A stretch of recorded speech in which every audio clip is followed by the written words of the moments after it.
শেখ হাসিনাকে তাড়িয়েছি নাকি অন্যায়কে তাড়িয়েছি, রাজাকার পরিচয়টা সম্মানের, তখন আমাদের বুকে অনেক জোরে আঘাত লাগছে। এই জুলাই গণ অভ্যুত্থানে অনেক রাজবন্দী মুক্ত হয়েছে আপু। থ্রেট করেছে শফিকুর রহমান যে এটিএম আজহার যুদ্ধ অপরাধের সঙ্গে জড়িত না এবং সে নিষ্পাপ। গোলাম আজম শহীদ, নিজামী শহীদ, তখন তো সে বুক ফুলাই বলবেই সে ফিরে আসবে। সাম্প্রতিক সময়ে আনন্দবাজার পত্রিকা সহ হিন্দুস্তান টাইমলাইন্স এবং বেশ কয়েকটি আন্তর্জাতিক গণমাধ্যমে সাবেক প্রধানমন্ত্রী শেখ হাসিনার একটি ইন্টারভিউ প্রকাশিত হয়েছে। সেখানে তিনি বলেছেন খুব শীঘ্রই দেশে ফিরবেন তিনি গণতান্ত্রিক প্রক্রিয়ার মাধ্যমে।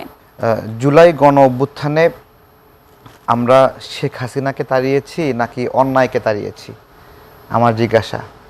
আমরা যদি অন্যায়কে তাড়িয়ে থাকি তাহলে তো এর পরবর্তীতে আর অন্যায় হওয়ার কথা না।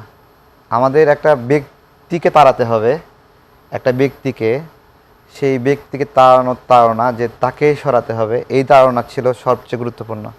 এই তাড়না যদি গুরুত্বপূর্ণ না হতো তাহলে এর পরবর্তীতে যারা দায়িত্বে ছিল তারা কেন অন্যায় করলো, অপরাধ করলো, তারা কেন মববাজি করলো, তাই না? আসিয়ার কথা বলছেন না, আমাদের এই বোনদের সমর্থিত সরকারই তো ছিল, তাই না? ছিল তো, বিচার তো করেছে তারা, তাই না? অনেক সুন্দর বিচার করেছে।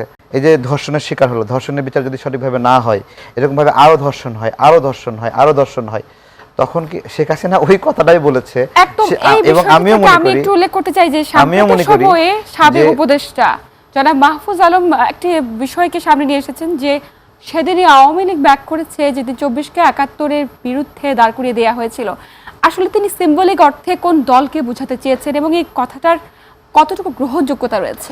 যখন এইভাবে বলা হয়েছে রাজাকার পরিচয়টা সম্মানের, তখন আমাদের বুকে অনেক জোরে আঘাত লাগছে। তখন আমাদের জুলাইয়ের উপর একটা দায় আসে যে আমরা বুঝাতে চান যারা রাজাকার পরিচয়টাকে সম্মান অর্থে বহন করে তাদেরকে বোঝাতে চেয়েছে। শুধু তাই না, এই জুলাই গণ অভ্যুত্থানে অনেক রাজবন্দী মুক্ত হয়েছে আপু, অনেক রাজবন্দী মুক্ত হয়েছে, কিন্তু রাজবন্দীদের পাশাপাশি অনেক ডাকাত মুক্ত হয়েছে, অনেক সন্ত্রাসী মুক্ত হয়েছে, আবরার ফাহাদের খুনি পালিয়েছে এবং এটিএম আজহারের মতো আলবদর নেতা যে যুদ্ধ অপরাধে জড়িত, সে তাকে মব করা হয়েছে, রাস্তায় রাস্তায় মিছিল করা হয়েছে, থ্রেট করেছে শফিকুর রহমান, তাকে মুক্তি দিতে হবে, ভয় ভীতি প্রদর্শন করে আদালতকে রায় দিতে বাধ্য করেছে যে এটিএম আজহার যুদ্ধ অপরাধের সঙ্গে জড়িত না এবং সে নিষ্পাপ। এবং সে আবার সংসদে গিয়ে কী বলল যে রাজাকাররা হলো, মানে যাদের নাম বললো একজন একজন করে, তারা নাকি শহীদ।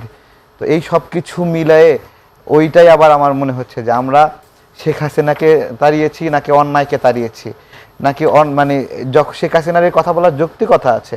যেই পার্লামেন্টে বলা হবে যে এই সব ব্যক্তিরা শহীদ, গোলাম আজম শহীদ, নিজামী শহীদ, তখন তো সে বুক ফুলাই বলবেই সে ফিরে আসবে। কারণ এদেশের মানুষরা সবাই কি রাজাকারদের পছন্দ করে? এদেশের এমনটা কি নয় যে সিংহভাগ মানুষ যুদ্ধ অপরাধের বিরুদ্ধে, সিংহভাগ মানুষ জামাতের বিরুদ্ধে, সিংহভাগ মানুষ মুক্তিযুদ্ধের বিরুদ্ধে, মানে পক্ষে? এদেশের সিংহভাগ মানুষ তো অবশ্যই মুক্তিযুদ্ধের পক্ষে। যদি এই রকম হয় যে এদেশের সিংহভাগ মানুষ জামাতের পক্ষে চলে গেছে, তাহলে বাংলাদেশের পতাকা থাকার তো প্রয়োজন হবে না। এই সীমানা, এই জাতীয় সঙ্গীত, এই পরিচয়, এই আইডেন্টিটি আমাদের তার প্রয়োজন হবে না। তখন তো তারা তাদের মতো করে আইডেন্টিটি দেবে, তা তো অবশ্যই না। যেহেতু এরকম আছে, যেহেতু তারা বীর দর্পে বলছে রাজাকার পরিচয় সম্মানের, তারা শহীদ এবং তারা বাহাস করছে, মাথা উঁচু করে চলছে, তখন শেখ হাসিনাও বলবে যে আমি তো ওদের চেয়ে বড় অপরাধী না।